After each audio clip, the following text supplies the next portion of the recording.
The iPad Air 4 is an item that is almost always in stock on Apple's Certified Refurbished website.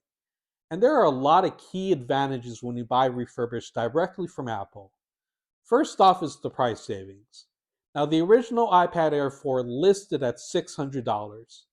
However, if you were to wait a couple of months for it to go refurbished, you could pick up a 64 gigabyte Wi-Fi only model for $470 or $130 in cost savings.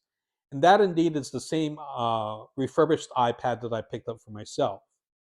Also, all refurbished iPads get a brand new battery, they get a thorough case cleaning, and they also come with the original accessories manuals and stickers that you expect from a brand new iPad. And in fact, I really enjoy Apple's refurbished website so much, I actually prefer buying their computers, buying their laptops off of the refurbished website if I can hold off on it rather than buying it brand new. Because the cleaning process and the presentation and the quality that you get buying Apple refurbished really is no different than if you were to buy the product brand new, plus you do get some price savings included.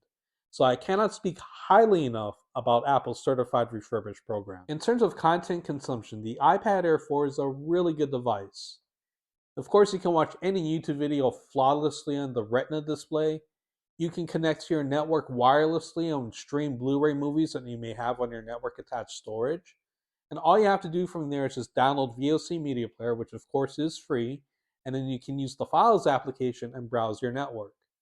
You can also listen to music flawlessly, so it'll connect very seamlessly with your AirPods Pro, or you can even stream over AirPlay and connect to a set of HomePods.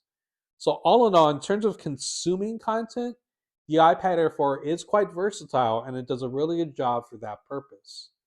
Now, when it comes to creating content, that's a different matter. So with creating content, you really don't want to use this too much for even shooting videos. So when it comes to shooting photos, it does come out okay. It's not the greatest. You know that it's not the best camera because all it has is a single element lens up here. So you're only dealing with one camera in the back of these iPads.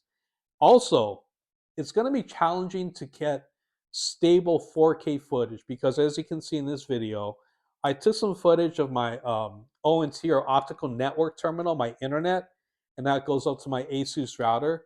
And as you can see, the video is a bit shaky and it's not that great and there's a lot of grain because it's kind of dark.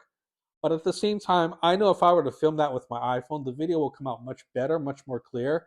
And the most important thing is that it would be stabilized. This iPad, as far as I can tell, does not have optical image stabilization, unlike the iPhone. So if you really want to go up here and be one of those people to film using your iPad, your video is going to come out shaky and it's not going to come out that great. And in those instances, it's just better to whip out your iPhone and take video with that way. When it comes to content creation on the iPad Air 4, you do have a couple of options. First off, you can install Logic Pro or DaVinci Resolve, and you can do that because both programs only require the A12 system on the chip. Now, if you're thinking about installing Final Cut Pro on the iPad Air 4, that is simply not going to be an option because Final Cut requires either an M1 or M2 equipped iPad. So you would have to get the current generation M1 iPad Air 5 to run Final Cut. In addition, it has been shown that running Final Cut on an iPad and trying to incorporate that into a workflow between your iPad and the desktop, that it's really not feasible. And even Mac Address did a video covering that, saying that the workflow and the compatibility between the iPad Air, between Final Cut Pro on the iPad and running Final Cut Pro on the desktop is really not an option if you have serious work that you need to get done. So keep that in mind if you do buy an iPad and if you are thinking of getting Final Cut Pro and trying to incorporate that by using Final Cut Pro with the Mac. Time for some hard facts. Should you pick up a refurbished iPad Air 4 in 2023? The answer is no. I cannot recommend this device. And the reason why is because if you pick up the iPad Air 4 on its own without a keyboard case, you're going to have a very hard time using this in the way it's supposed to. First off, without a keyboard case, it's going to sit flat on your table and you're going to be typing on a flat sheet of glass with zero tactile feedback. Also, your viewing angles are going to be completely off because you're going to have to sit directly over the iPad to see what's going on. So without this device being at an angle, it's really hard and awkward to use. So because of that, you do have to pick up a keyboard case. I would recommend either the Logitech case or in my instance, the Apple case. So these are already expensive on its own, but when you buy a keyboard case on top of that, you're definitely inflating the cost of owning an iPad.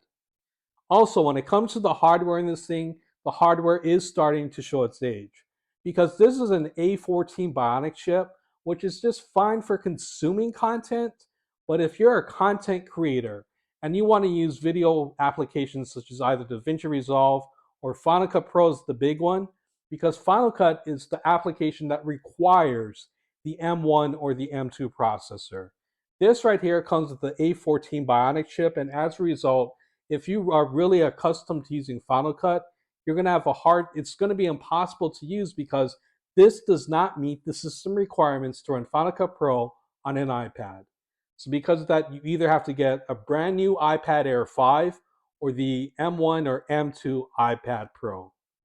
So because of all of those things, mostly it's because of the keyboard and the keyboard case, and it's also because you cannot run certain applications, even though this iPad does have a pretty modern chip. And again, for content consumption, this is a great device. But if you're an artist or if you're a video editor who really has a lot to do on an iPad on the go, then this is not the one to pick up. And because of that, I'm going to say you should skip this and just get a brand new iPad. All right, that's about it. Peace.